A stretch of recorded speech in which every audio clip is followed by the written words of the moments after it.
For today's Double Indie Game Review, we have two perfectly packed platformers that are completely free to play with Psycutlery and Sheepy, a short adventure.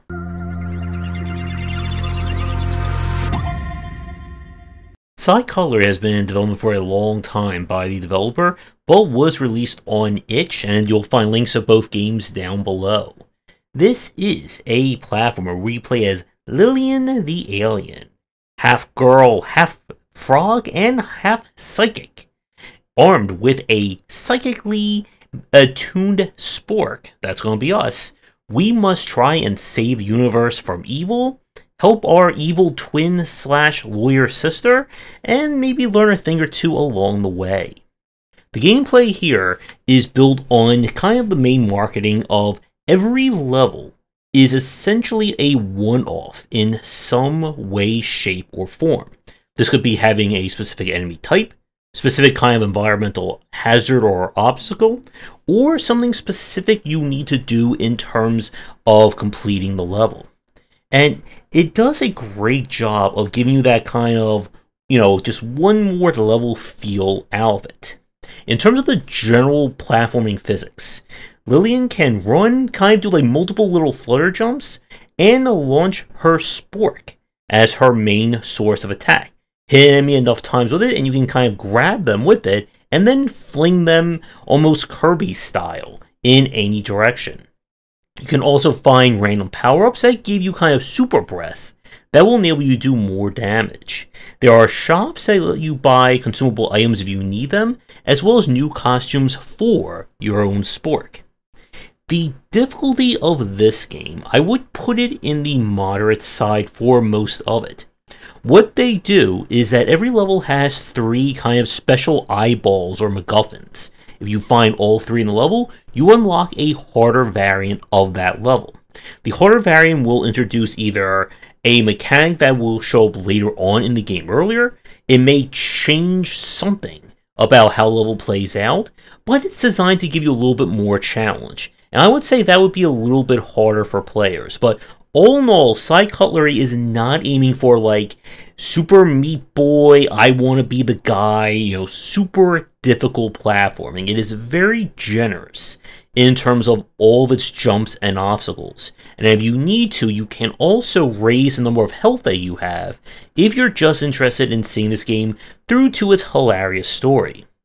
All in all, this is a very solid game. Again, if I had any issues or nitpicks with it, is that it does feel a little bit samey, as, again, your own character, what you do, is not changing all that much from level to level.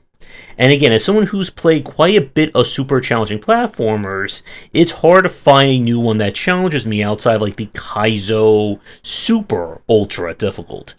But the Psycutlery is still a fantastic game, a great showcase of how variety of level design can really add to a game. And again, it is completely free.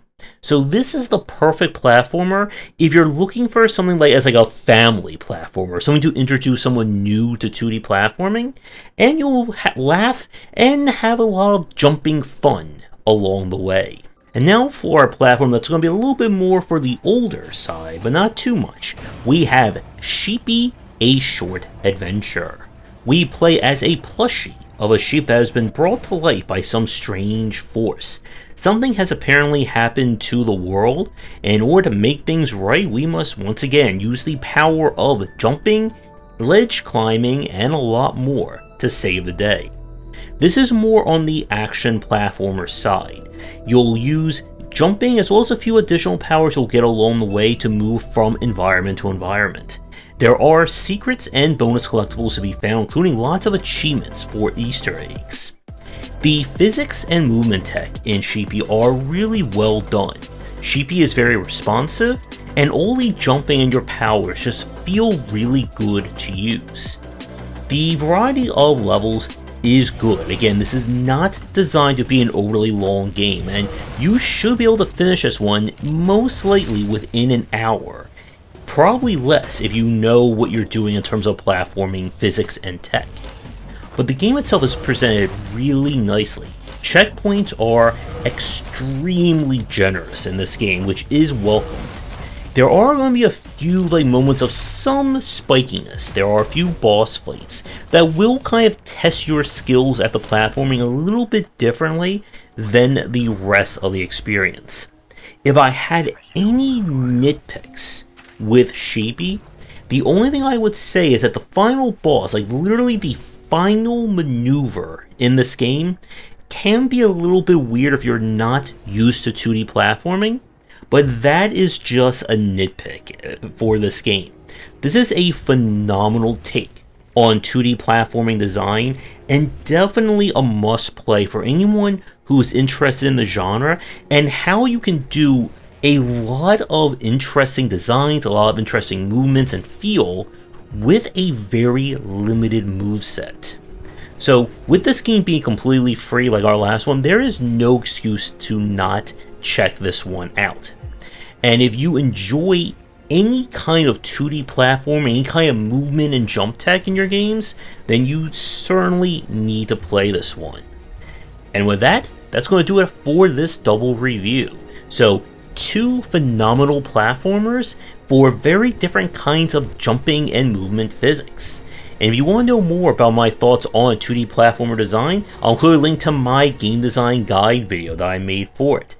If you would like me to look at your game for a future stream, video, it can be $0, it can be $10 billion, then be sure to reach out. And with that said, I hope you enjoy these games. That's going to do it for today's video. Thank you so much for watching. Be sure to do the YouTubing stuff people tell you to do. If you're interested in more of my thoughts on design, check out my books wherever they are sold. Visit our Discord and Patreon, and come back for discussions on game design here, and on game wisdom, where you some of the art and science of games.